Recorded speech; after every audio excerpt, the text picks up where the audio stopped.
देती है चालू सर। देखिए भाई,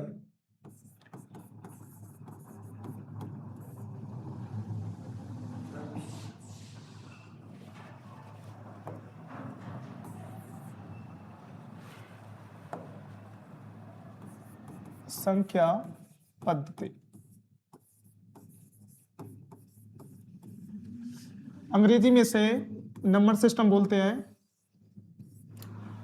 संख्या पद्धति को हम दो प्रकार से पढ़ सकते हैं, एक वास्तविक संख्या में और दूसरी काल्पनिक संख्या में। वास्तविक संख्या में हम पढ़ेंगे दो प्रकार से,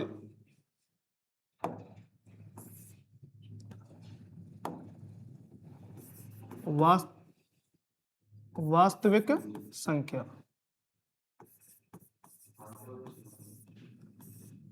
आत्मा संभालो भाई सर, सर का सब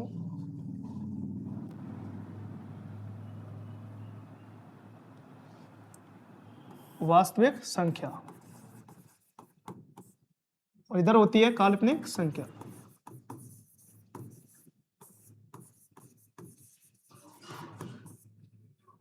संख्या को दो तरीके से, एक वास्तविक संख्या और दूसरी काल्पनिक संख्या। काल्पनिक संख्या किसे कहते हैं?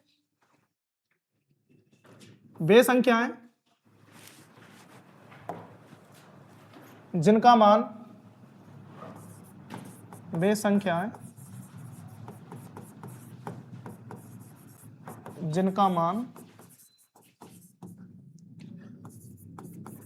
वर्गमूल के अंदर ऋणात्मक हो, काल्पनिक संख्या कहलाती है। उदाहरण के लिए x² + 2 = 0।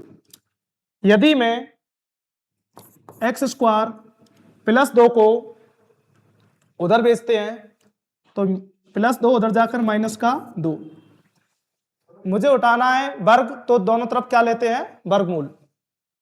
तो वर्गमूल लेने पर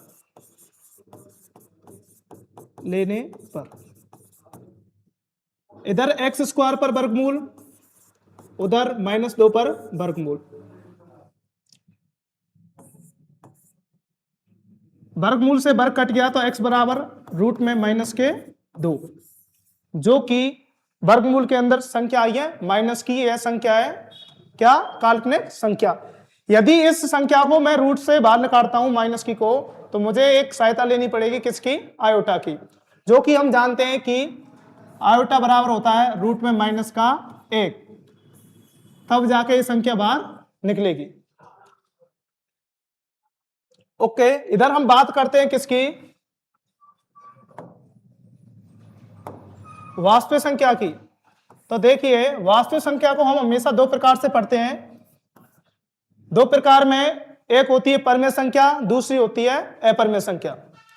तो परमेय संख्या और अपरमेय संख्या से मिलकर ही परमेय संख्या और अपरमेय संख्या, इन दोनों से ही मिलकर बनती है कौन सी संख्या? वास्तविक संख्या। यदि मैं ऐसा कहना चाहूं कि एक परमेय और एक अपरमेय को जोड़ने पर, घटाने पर, गुणा करने पर तथा उसका भाग करने पर जो हमें संख्या प्राप्त होगी वो होगी वास्तविक संख्या। उदाहरण के लिए परमेय संख्या ले ली मैंने 3/5, इधर अपरमेय संख्या ले ली मैंने √3। यदि मैं इन दोनों संख्याओं के बीच में यदि मैं संबंध लगाना चाहूं प्लस माइनस गुणा भाग का, तो जो संख्या प्राप्त होगी वो होगी अपनी वास्तविक संख्या। जैसे 3/5 + √3, यह मुझे संख्या मिली है, यह मिली अपनी वास्तविक संख्या। इस प्लस की जगह हम माइनस भी ले सकते हैं, गुणा भी ले सकते हैं और भाग भी ले सकते हैं। तो रटने के बजाय हम ध्यान देंगे समझने पर तो बहुत जल्दी समझ में आएगी। एक होती है परमेय संख्या, एक होती है अपरमेय संख्या। कैसे कि परमेय संख्या और अपरमेय संख्या को यदि मैं जोड़ दूं, घटा दूं, भाग कर दूं, गुणा कर दूं, तो डायरेक्टली कौन सी संख्या प्राप्त होगी? वास्तविक संख्या। अब हम बात करते हैं कि वास्तविक संख्या कहते किसे हैं, होती कैसी है, इसकी नियम शर्त लागू क्या है, हम डिटेल से बात करेंगे। सर इसको मतलब मैं ऐड या फिर इसको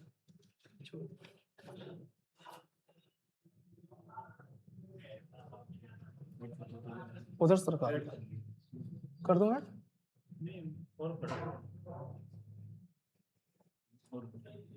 इधर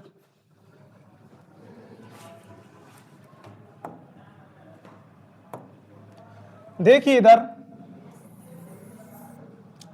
पहले नंबर पर बात करते हैं इरेशनल नंबर, परिमेय संख्या। परिमेय संख्या हम इसको रटने की बजाय यदि हम इसकी शॉर्ट ट्रिक को देख लेते हैं तो हम हर संख्या को पहचान सकते हैं कि कौन परिमेय होती है कौन अपरिमेय। तो देखिए इस परिमेय संख्या की कुछ शर्तें हैं। वो शर्तें हैं कि पहली शर्त है कि हमेशा कोई भी संख्या हो P बटे Q के रूप में होगी। दूसरी शर्त यह है कि Q नॉट इक्वल 0, यानी कि बटे में क्या नहीं आनी चाहिए, 0 नहीं आनी चाहिए। तो Q नॉट इक्वल 0। और यहां P और Q दोनों ही संख्या पूर्णांक संख्या होंगी, क्योंकि परिमेय संख्या के अंतर्गत प्लस माइनस और 0 तीनों प्रकार की संख्या शामिल होती है। इसलिए यहां P और Q दोनों ही क्या है, पूर्णांक संख्या। यदि मैं C नंबर की बात करता हूं तो P और Q दो संख्या होती है, इनका HCF महत्तम समापवर्तक कितना होना चाहिए, 1। यानी कि HCF कौन सी का, P और Q का कितना होना चाहिए, 1। यदि कोई भी परिमेय संख्या इन तीनों कंडीशन को फॉलो करती है तो वो परिमेय संख्या होगी। उदाहरण के लिए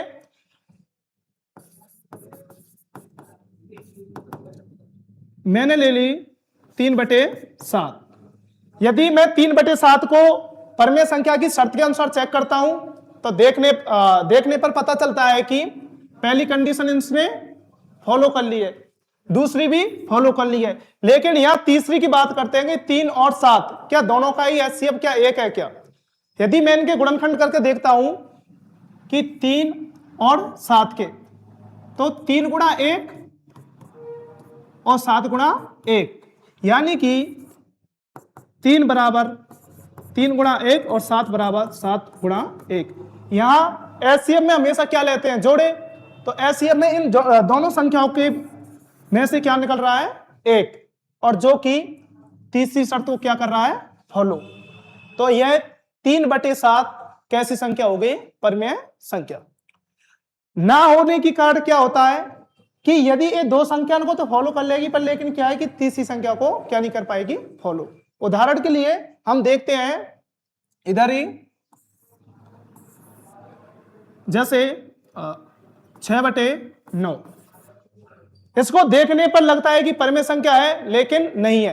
कैसे, पहली कंडीशन फॉलो है कि P बटे Q के रूप में है, दूसरी यह है कि इसमें नीचे भी 0 नहीं है बिल्कुल, पर लेकिन यदि मैं तीसरी शर्त को देखता हूं, C नंबर की शर्त को देखता हूं, तो यहां देखने पर पता चलता है कि 6/9 एक क्या नहीं है, परिमेय संख्या नहीं है। कैसे, 6 और 9 के क्या करते हैं हम, गुणनखंड। गुणनखंड करने पर पता चलता है कि यहां दोनों का ही में से क्या आ रहा है, 3, यानी कि 6,9 इन दोनों का में से क्या आ रहा है, 3, और जो कि बराबर नहीं है किसके, 1 के। इसलिए 6/9 क्या नहीं होगी, एक परिमेय संख्या नहीं होगी। ओके,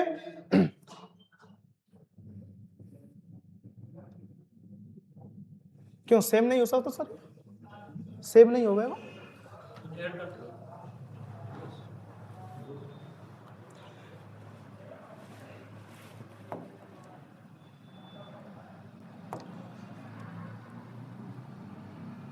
देखिए कुछ स्टार पॉइंट है, ध्यान रखें।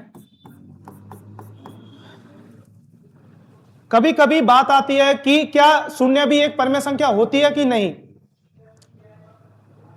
देखिए इधर, यदि मैं इस प्रकार लिखूं, या मैं इस प्रकार लिखूं, या फिर मैं इस प्रकार लिखूं, इन तीनों का उत्तर ही हमेशा लगाएगा। जीरो एक परिमेय संख्या होती है, पर लेकिन कैसे होती है इस चीज को हम यहां देखेंगे। यदि कोई भी संख्या के बटे में यदि जीरो आती है, कोई भी परिमेय यानी कि कोई भी संख्या के बटे में यदि जीरो आती है तो वो क्या नहीं होती, परिमेय संख्या नहीं होती। शर्त उसकी एक है कि बटे में क्या नहीं आनी चाहिए, जीरो, क्योंकि हमारी परिमेय संख्या क्या बोलती है कि P बटे Q के रूप में हो। दूसरी बात, नीचे हमेशा क्या नहीं आनी चाहिए, जीरो नहीं आनी चाहिए, और उसका हमेशा क्या हो, एक। यदि नीचे जीरो आएगी तो क्या नहीं होगी, परिमेय संख्या नहीं होगी। तो यहां नीचे जीरो है तो ये क्या नहीं होगी, परिमेय संख्या नहीं होगी। इसका उत्तर आएगा अपरिभाषित। हम इसको क्या नहीं कर सकते, परिभाषित नहीं कर सकते। ओके। यदि ऊपर जीरो हो, यदि ऊपर जीरो हो और नीचे चाहे कितनी भी बड़ी संख्या हो, कितनी भी छोटी संख्या हो, उसका उत्तर हमेशा क्या आता है, जीरो आता है। यदि ऊपर जीरो हो, नीचे चाहे कोई भी संख्या हो, तो उसका उत्तर हमेशा क्या आएगा, जीरो आएगा। यदि ऊपर भी जीरो हो और नीचे भी जीरो हो, तो एक ही शर्त, एक ही बात ध्यान रखनी है कि नीचे जीरो तो उसका उत्तर भी क्या, अपरिभाषित, अपरिभाषित। यहां हम निष्कर्ष निकाल सकते हैं कि शून्य भी एक परिमेय संख्या होती है, होती है। कैसे होती है, हम देख सकते हैं स्टार नंबर 2 को, कि शून्य एक परिमेय संख्या होती है। परिमेय संख्या पहचानने का एक ही तरीका है, केवल कि P बटे Q के रूप में हो। दूसरी बात, नीचे जीरो नहीं आनी चाहिए। और तीसरी बात, उनका में से कितना होना चाहिए, एक। क्लियर?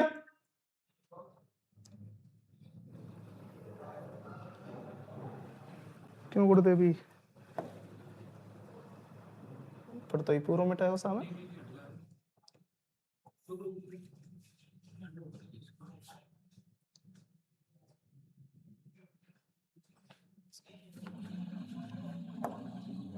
अब जैसे सरकार ने चौबीस रख सका,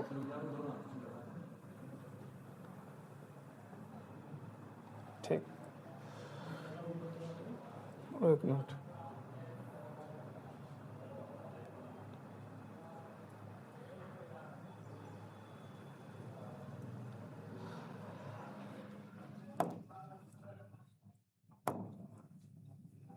चलिए हम दूसरी बात करते हैं,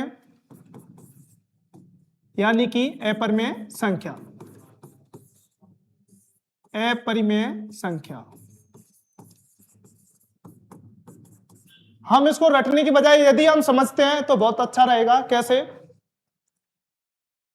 कि अपरिमेय संख्या हमेशा चलती है किसके अंतर्गत, वर्गमूल के अंतर्गत। कैसे कि कोई भी अभाज्य संख्या यदि वर्गमूल के अंदर आती है तो वो क्या होती है, हमेशा अपरिमेय संख्या होती है। हम इसकी दूसरी भी परिभाषा पढ़ते हैं। कैसे कि वे संख्या जो P बटे Q के रूप में नहीं लिखी जाती हैं, वो कौन सी संख्या कहलाती हैं, अपरिमेय संख्या कहलाती है।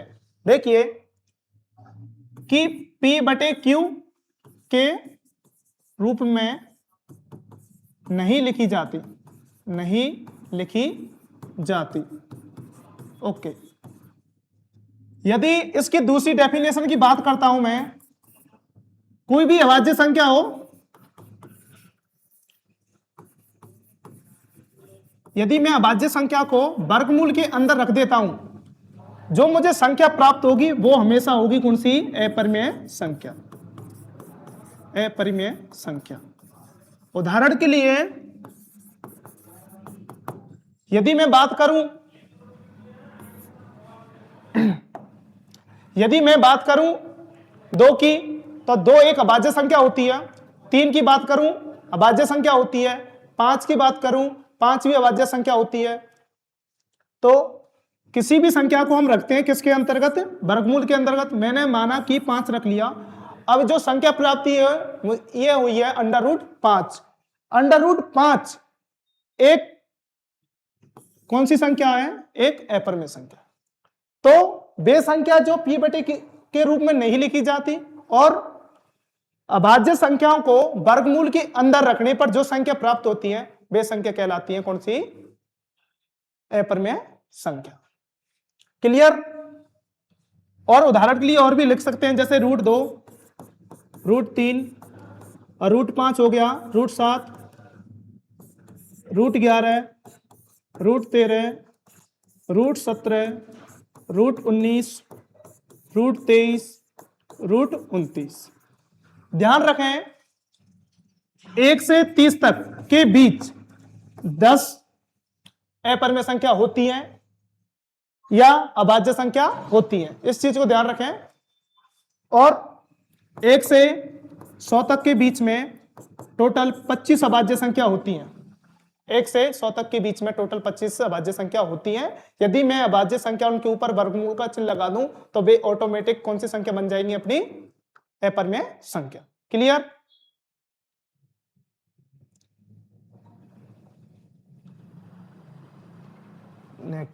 कैमरा बंद करो फिर दोबारा चालू कर दो।